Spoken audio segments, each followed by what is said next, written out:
everyone, Piner and Apple here with the next Dark Gallifrey line, The War Master, starting with part 1, a story where the War Master doesn't appear. Yeah, so where the last story was a cut and dry narrative that could be listened to as a 3-part story, this one takes more of a standalone approach. Part 1 being a prequel to the main story, Part 2 introducing the Master and other main characters for Part 3. And the main character of this part, Bernie Summerfield, and her doctor leave to set off Part 3 as the War Master's actual story. The first part having great dynamics and ideas, but one massive flaw that's been done in other stories before, but while they try, feels unjustified. We'll talk about the characters later, but this story goes mostly back to front. The final scene of the ending playing, then we jump to the scene before it and let it run its course, and so on and so forth. As I said, this formula has been justified in other stories before, such as in Stranded, but here the justification is moral and a commentary on archaeology. Sure. It's attempting to be creative, but boy, it just makes the whole thing confusing as the story is unraveled in such an unnatural way. It doesn't leave you as satisfied as it could. With that out of the way, why don't we get into the story? The story starts with a cute scene where Benny and the Doctor have no idea whether they're at the start or at the end, you and me both, arguing about it and comparing the story itself to archaeology, much like time travel, starting at the end and learning the story backwards. Like I said before, a nice theme, but in practice, not the best way to tell a story. The opening theme plays after and isn't changed from Morbius. I was hoping each new story might have a little variation on the theme, but as far as I can tell, it's the same. But it works just as well here as it did last time. So now, why don't we talk about our two main characters? First, we have Benny, or Bernie Summerfield, played as ever by Lisa Bowerman. Last seen on the channel in the Ninth Doctor Adventures, or Coda, depending on if that comes out before this video. And the Doctor, the same one we met in Time Lord Immemorial, played by David Warner. An alternate universe Doctor she picked up on her adventures that I haven't heard yet, and that she seemingly brought back to Endspace. They bicker a lot in this, but their friendship is pretty solid. And for what is essentially David Warner's final story due to his untimely passing, I feel here and in next episode they get some great moments together, which is all you can ask for in an actor's final piece, as it's never usually able to be as grand as they deserve. Although I remember my feelings on this story, this first episode was months ago, so I'm going into this pretty fresh, and I hope it's better on the second go around than what I experienced on the first. We jump back to them entering the TARDIS. And don't worry, I'm going to be saying we jump back a lot. Both angry at being used by the other, being chased by a monster, and we learn exactly where they're escaping from. Gallifrey. Or the titular Dark Gallifrey, but to be honest, these three stories aren't exactly clear on the subject. While Morbius feels strange due to its lack of defining Dark Gallifrey, these episodes occasionally try to explain it and end up confusing themselves. Most work out in the end, but it's still kind of unclear whether this Dark Gallifrey is a Gallifrey or the Dark Gallifrey or a little bit of Dark Gallifrey left behind after the main Dark Gallifrey was taken. But you know, just from the sentence, I'm kind of sick of saying Dark Gallifrey and we're only in part 1 of 3. The Doctor apologises for using Benny for apparently finding this Dark Gallifrey in the first place. Benny mourning the loss of her discovery, and the Doctor decides to implement protective measures to make sure no one stumbles upon it again. And due to how many more Dark Gallifrey audios there'll be after this, I'm sure it works out. The monster chasing them seems to be following, but when they open the viewfinder, all they see is Gallifrey fading away. We jump back again with some reverse record scratch type sound effects to the monster fighting them, yelling out for freedom. This is the Imbomination, played by Taria Peterside. A group of paradoxes layered on top of each other that seems to have taken a liking to Benny, which the Doctor spends his time insulting, as they once again trap the creature alone on this Gallifrey. Benny tries to reason with it, but it's the epitome of self-destruction. Every avenue it tries to escape just weakening it as the Doctor and Benny bicker some more. They run for the TARDIS and time rewinds again, to the two looking for hiding spots in the Panopticon's side chambers. The Doctor is angry at Benny for apparently using him and his life in some temporal way, and another slightly irritating consequence of the framing style is that their dynamic can get hard to track as they argue, at points using the other, and sometimes they're both mad, sometimes one is, and the other suddenly isn't. I'm sure it would make sense if put in a straight line, and I'm tempted to use my editing software like that, but as it is, it's just a little frustrating. I needed something vast to store a large amount of temporal paradox energy in. You use my life as Tupperware. I thought it was quite clever. Clever? That's your hubris again. That's like saying Vlad the Impaler was clever for inventing the pointy stick. Benny apparently did it by draining the Imbomination's paradox powers into the Doctor's multiversal timeline, affecting all Doctors. I'm sure that'll explain away one or two of Moffat's crazy plot points and continuity errors, as the Doctor feels violated, their argument letting the Imbomination find them. Going back again, the Doctor and Benny stabilise on a rumbling bridge. This is where the Doctor learns of Benny's betrayal. Before that, Benny is mad at the Doctor again, just before the bridge, mentioning a lift at the end of it, which is some good later detail, as otherwise I would have assumed they somehow fell. It's not a lot, but I do like how, due to the pacing, little things like that are revealed unconventionally. Much like the bigger moments in a different way, taking advantage of the scene progression rather than becoming more confusing. Benny is mad at the Doctor again as they rush onto the bridge, and he tries to justify his meddling in her life, like she will to him later. A pretty good performance from Lisa early on. I've got the only TARDIS left on this Gallifrey, so maybe just agree with me. No, Doctor.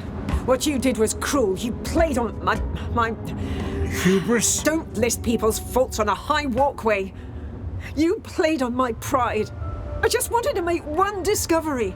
Something that people would remember. As Benny realises the Doctor's protests to finding the planet were manipulations. Jumping back again, Benny is piloting a TARDIS, and in a rare event, it's a model with a voice interface, played by Homer Todiwala. And it's quite nervous of what Benny is about to do, warning that Benny will leave him to die as he tries his best to be brave, but is struggling, trying to convince her to go to Birmingham instead. He warns Benny if she follows through, he'll be trapped on Dark Gallifrey, but eventually allows her to go to the Doctor. Back again, the Imbomination starts destroying parts of the Citadel, seemingly in the beginnings of the destruction that we've heard in the past/future.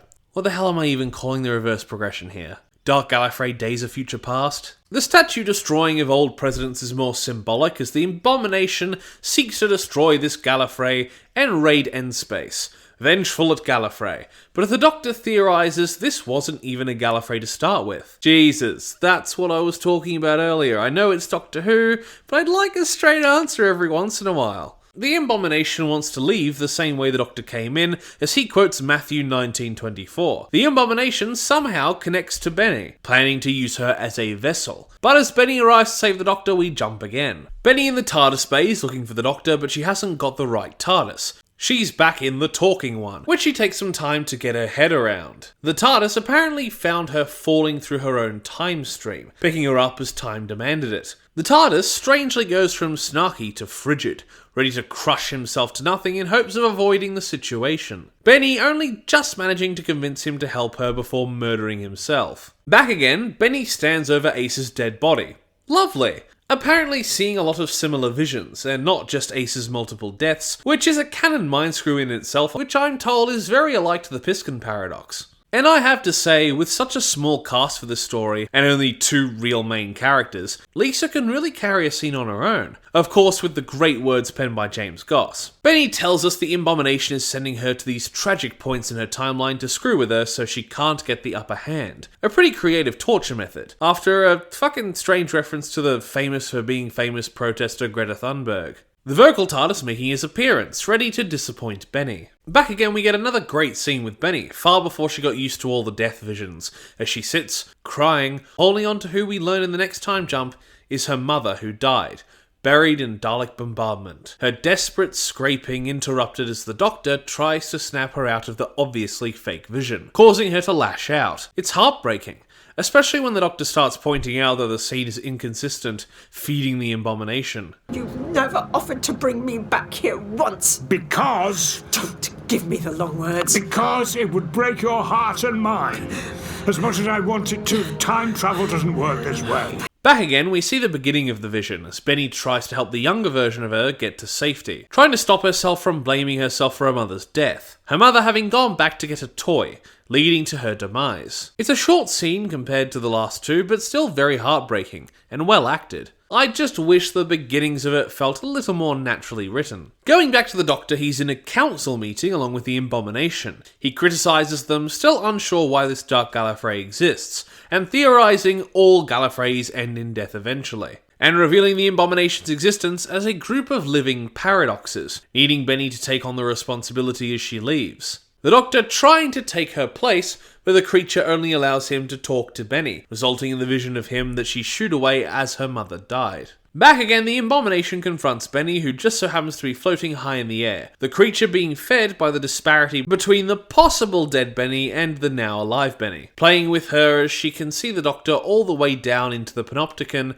and leading into the whole screwing around in a timeline business. Just before the fall, Benny is standing somewhere precarious, right on top of the Citadel's glass dome, unsure of what to do. The desperation and confusion performed well. She's found by the Abomination as the glass starts cracking like thin ice, a hatch just too far away to reach, as a metaphor for the creature apparently. And Benny meets the Doctor, confused as the timelines get even more complicated. Them now realising things aren't happening in a perfect order. They chat for a while, the Doctor eloquent as ever, but angry at Bernice for apparently releasing the paradox being. Back again, Benny does release the Abomination, which is done pretty cleverly. The Abomination butters her up, ready for her to release her from a cell under the Capitol. Put there by the Time Lords, even if they weren't the ones that made it. And even the Abomination isn't sure if this Dark Gallifrey even exists, so if the creature made of confusion and paradoxes doesn't know what's going on, I'm not gonna. Back again, Benny runs into a ghost who's looking for a ghost. Their conversation is fun, and it turns out this guy is the president of this Gallifrey, pointing Benny in the Abomination's direction. Before that, Benny was napping in a library. The Doctor once again makes reference to the pacing, and the books she was reading have gone blank. But she wanders off to see the ghost, and upon asking what she was dreaming about,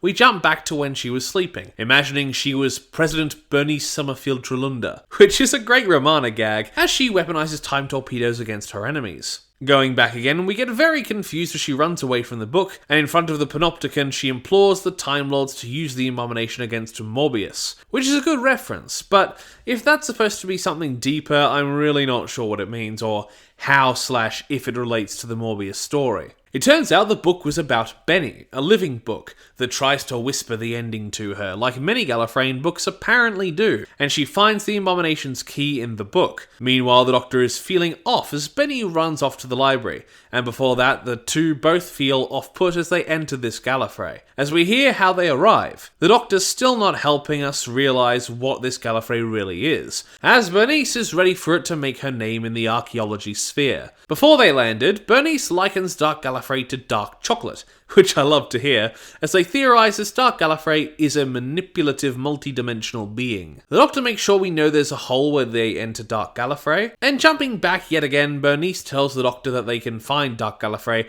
by looking for the absence of it, managing to find what is summed up by the Doctor as a sort of gravitational pull of time into nothing. Jumping back, the Doctor starts telling Benny about Dark Gallifrey for the first time, a vision of the planet that appears here and there, rumours of it in every universe, and he offers to help Benny find it. But as we know, even as he warns her off, he knows they're both going to find it. Jumping back a final time, Benny has some choice words about archaeology, and manages to keep coming upon rumours of Dark Gallifrey, ending the story, which I will admit is not that much of a satisfying ending due to the reverse nature of it. So that was part 1, and, well, there are interesting ideas, fantastic performances from our leads, but boy, is the framing device just extremely inconvenient. If this were a more grounded story, it wouldn't be bad, but with books that induce hallucinations and a being of pure paradoxes, not to mention the Gallifrey that is a Dark Gallifrey but might not be the Dark Gallifrey, I think it just had too much going on.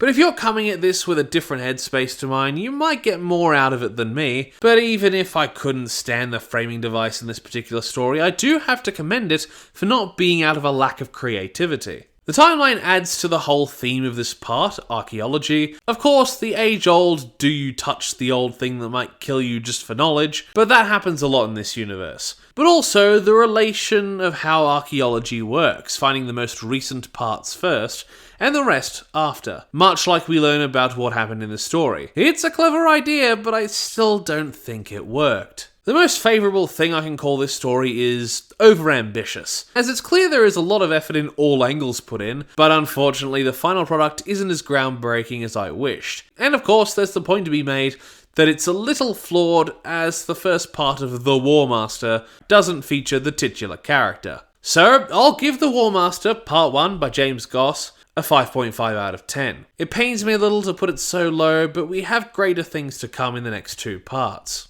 Thank you everybody for watching my review of The War Master Part 1, and Part 2 will be coming out before you know it. Please like the video if you liked it, comment down below if you wish, consider subscribing to the channel, and if you do, ring the notification bell so you're told every single time that I make an upload. And I will see you in the next review.